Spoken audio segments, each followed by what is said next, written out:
40 годишна собирачка дејност конечно почна да ги дава плодовите на својот децениски труд. Разговараме со Иван Котев, човекот фолклорист, собирач на народно творештво, кој што е годинешен добитник на општинската награда за животно дело на општина Струмица, Свети 15, Тибериополски свештеномаченици. Господине Котев, најпрво добре дојде и честитки за наградата. Добро ве најдов. Поздрав на сите гледачи и на ТВ ВИС и на сите граѓани на Република Македонија. Како што спомна во најавата, 40 години се занимавате со оваа дејност, но конечно почнаа да се гледат плодовите на она што се собирало по тефтери, на она што се снимало на видеокасети, она што е во диктафоните, но и во вашата библиотека и во компјутерот. Многу години работа, многу труд се сублимира и веќе последниве години се навистина плодни за вашата работа. Издадовте неколку зборници, книги во кои што е содржано сето ова творештво. Ги добивате и наградите. Колку тие значат и ја вреднуваат работата која што сте ја направиле, која што сте ја ставиле помеѓу две корици? Многу сум среќен што има луѓе кои можат да го видат трудот на оној кој работи, кој твори, кој издава книги и така натаму.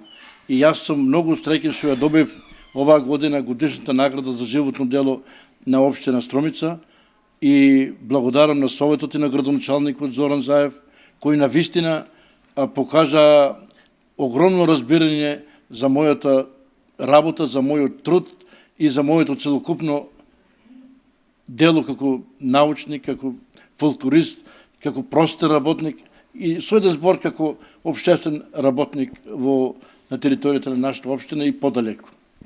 Дали тоа значи дека луѓето кои што се занимаваат со фолклорот го добиваат своето место во општеството? Дека можеби и ние како општество се свртуваме кон луѓето кои што се трудат духот на народот да биде зачуван, да биде конзервиран на некој начин и да се одржува во живот? Во последно време работите тргнуваат малку на подобро.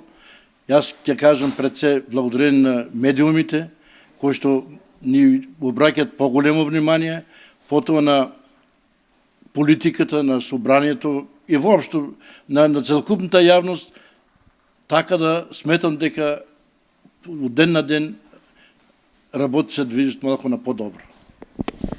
Очекувавте ли дека ќе биде силна конкуренцијата за оваа награда? Кој беше мотивот да конкурирате пред се и да се најдете во тесната листа на кандидати кои што претендираат да го добијат ова важно признание? Искрено очекував и дури не знаев ни кои се. Од после се научив, веќе ми беше, како да кажам, се едно.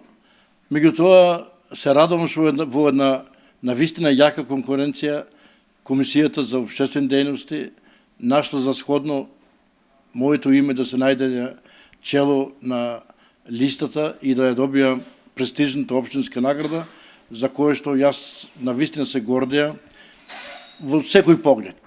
И оваа награда е признание, меѓутоа и голема обврска и сега морам малку и повеќе да работам отколку што работев до сега.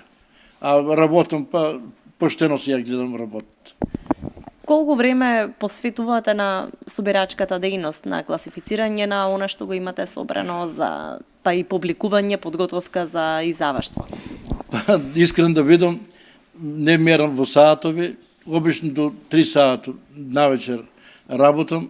Имам материјали толку многу што не можам глава да дигнам, меѓутоа ги класирам, ги припремам за печат.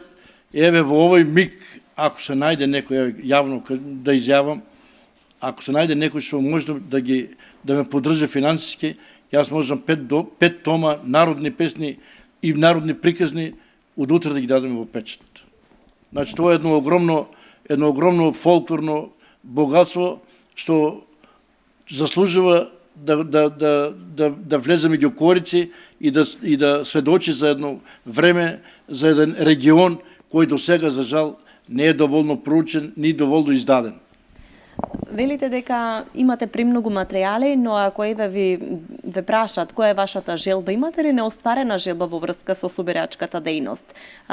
Го гледате ли еве да речеме утре вашиот сон реализиран и на кој начин?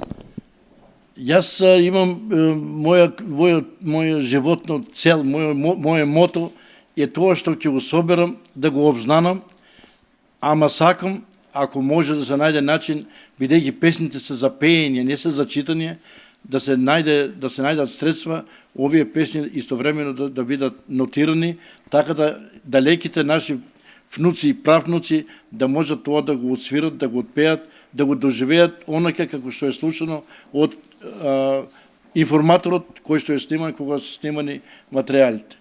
Тоа е за сега неизводливо, оти средства се многу оскудни, а едва и стигнат за впечатление. За мојот труд не останава ништо. Во буквално смисла на збор. Господине Котев, јас ви благодарам за одвоеното време и за разговорот. Се надевам дека ќе имаме прилики за уште вакви убави поводи да разговараме и да ги информираме гледачите. И јас ви благодарам. Еве, тоа се први чекори кон афирмација на мојата работа, на моето творештво и на творештвото на регионот од Струмица и Струмичко пошироко. Значи, многу ви благодарам, особено и вака кога медиумите, како што е вашиот, доста време посветуваат на моето творештво. Ви благодарам.